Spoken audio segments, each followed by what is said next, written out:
नमस्कार मित्रांनो, माझे नाव शिवकुमार गायकवाड.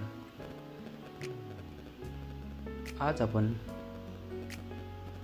1 मे म्हणजेच महाराष्ट्र दिन आणि कामगार दिवस म्हणून साजरा केला जातो. तर याविषयी आपण माहिती जाणून घेऊया. आपल्या चॅनलला नवीन असाल तर लाईक, शेअर, सबस्क्राईब आणि बेल आयकॉनला क्लिक करा. चला तर मित्रांनो, पाहूया आपण 1 मे महाराष्ट्र दिन आणि कामगार दिवस आपण साजरा केला जातो. 1960 साली महाराष्ट्र स्वतंत्र राज्य म्हणून स्थापन झाला. हा दिवस मराठी भाषा आणि संस्कृतीचे वैभव लक्षात ठेवण्याची आणि राजांचा समृद्ध वारसा समजून घेण्याची संधी हा दिवस देतो. हा दिवस महाराष्ट्राच्या स्थापना दिनानिमित्त साजरा केला जातो. गरजा महाराष्ट्र माझा 1 मे रोजी साजरा केला जातो.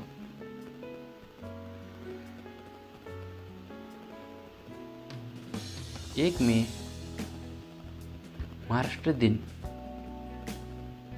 महाराष्ट्र ही थोर महात्म्यांची भूमी आहे, जिथे संत ज्ञानेश्वर महाराजांपासून तुकोबापर्यंत, छत्रपती शिवाजी महाराजांपासून संभाजी महाराजांपर्यंत, महात्मा फुलेपासून डॉक्टर बाबासाहेब आंबेडकरांपर्यंत, अण्णाभाऊ साठेपासून लहुजी वस्ताद साळवेपर्यंत थोर मंडळीचा जन्म झाला. पण आपल्या महाराष्ट्र राज्याची निर्मिती कशी झाली ते तुम्हाला माहीत आहे का?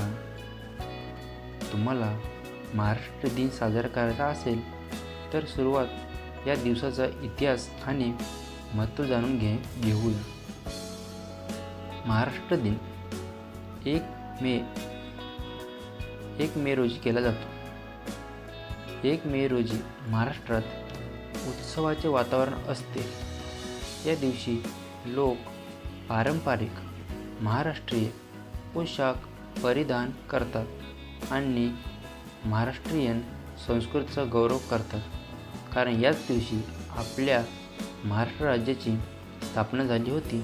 साधारण 64 वर्षापूर्वी 1960 मध्ये महाराष्ट्र राज्याची स्थापना करण्यात आली. महाराष्ट्रासह गुजरात राज्याची स्थापना देखील 1 मे रोजी स्थापना करण्यात आली.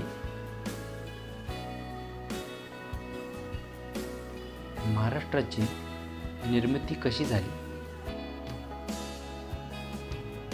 150 वर्षांपासून ब्रिटिशांच्या आधिपत्याखाली असलेला आपला भारत देश 1947 मध्ये स्वतंत्र झाला. त्यानंतर भारतातील ब्रिटिशांची सत्ता संपुष्टात आली. देशाला स्वातंत्र्य मिळाले, पण राज्याची निर्मिती होणे अद्याप बाकी होते. मग भाषा आणि प्रदेशानुसार राज्यांची निर्मितीला सुरुवात झाली. मद्रास राज्यातील तेलुगू भाषिक भागामध्ये एक शक्तिशाली आंदोलन झाले. त्यानंतर 1953 मध्ये आंध्र राज्याच्या निर्मितीचा संपूर्ण देशभरात परिणाम झाला आणि राज्य पुनर्रचना आयोगाची नियुक्ती करण्यात आली. 1956 मध्ये संसदेने राज्य पुनर्रचना कायदा संमत केला, ज्यामुळे भारतीय राज्यांच्या सीमा पुन्हा रेखाटण्यात आल्या. वास्तविक राज्य पुनर्रचना कायदा 1956 अंतर्गत अनेक राज्ये निर्माण झाली.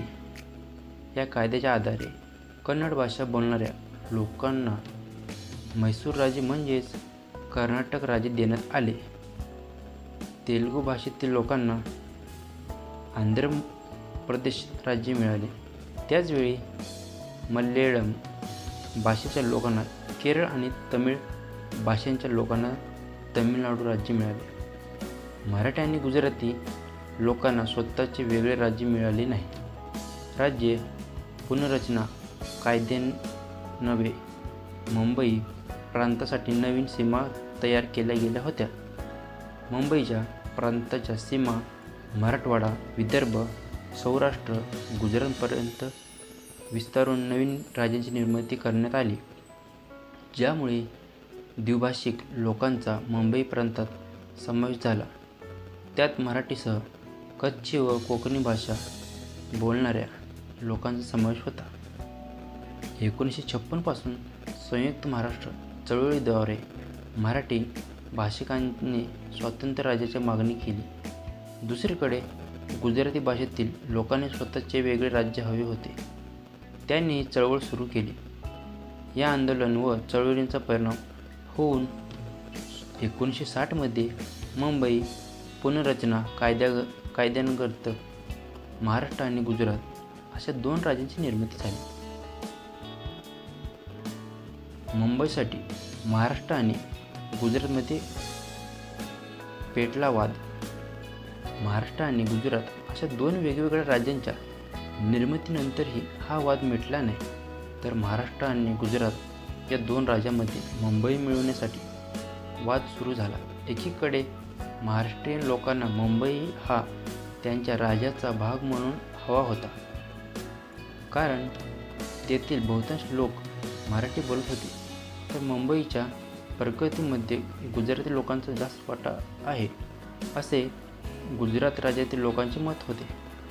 त्यामुळे त्यांना मुंबईचा समावेश आपल्या राज्यात असावा असे वाटत होते.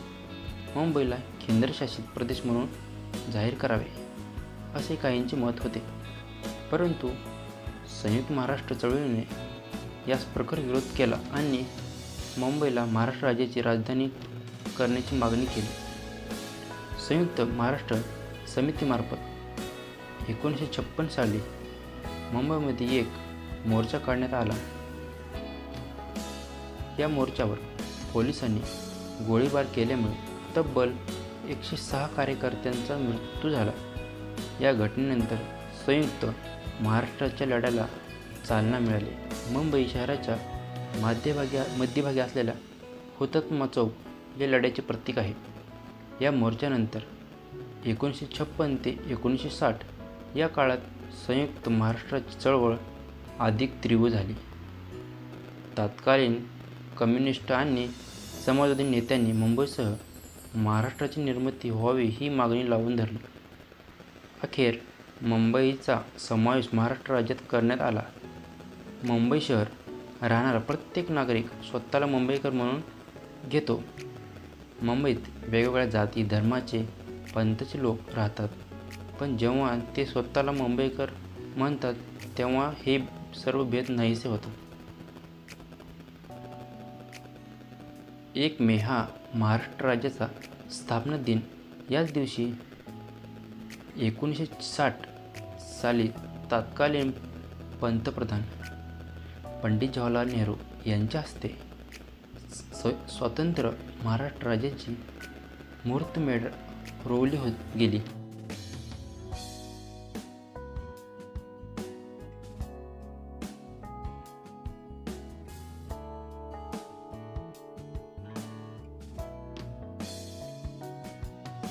पंडितजींनी यशवंतराव चव्हाण यांच्या हाती महाराष्ट्राचा मंगलकश दिला आणि नव्या महाराष्ट्राच्या नेतृत्वाची जबाबदारी सोपवली. तसा महाराष्ट्राचा ऐतिहासिक, सांस्कृतिक, सामाजिक वारसा फार मोठा आहे. राष्ट्रसभेच्या स्थापनेपासून देशाला स्वातंत्र्य मिळेपर्यंत आणि त्यानंतरही देशाच्या प्रत्येक विधेयक उपक्रमात महाराष्ट्राने हिरिरीने सहभाग घेतलेला आहे. प्राचीन संस्कृतीचा वारसा सांभाळतानाच देशाच्या विकासातही योगदान दिले आहे.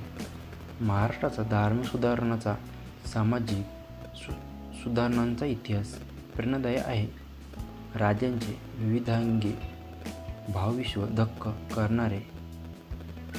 महात्मा गांधीजींनी महाराष्ट्र म्हणजे कार्यकर्त्यांचे मोहोळ अशा शब्दात महाराष्ट्राची प्रशंसा केली. ज्ञानपीठ पुरस्कार विजेत्या महान कवयित्री महादेवी वर्माने महाराष्ट्र हा भारताच्या सिंहदराचा प्रहरी आहे अशा शब्दात गौरव केला. महाराष्ट्र ही संत महंत ऋषी मुनींची जशी भूमी आहे तशीच शूरवीरांची आहे. या भूमीला पराक्रमाची, त्यागाची, देशप्रेमाची परंपरा लाभली आहे. छत्रपती शिवाजी महाराजांनी सर्व धर्मभावाचे पालन केले. हिंदवी स्वराज्य रयतेचे राज्य स्थापन केले. छत्रपती शिवाजीपासून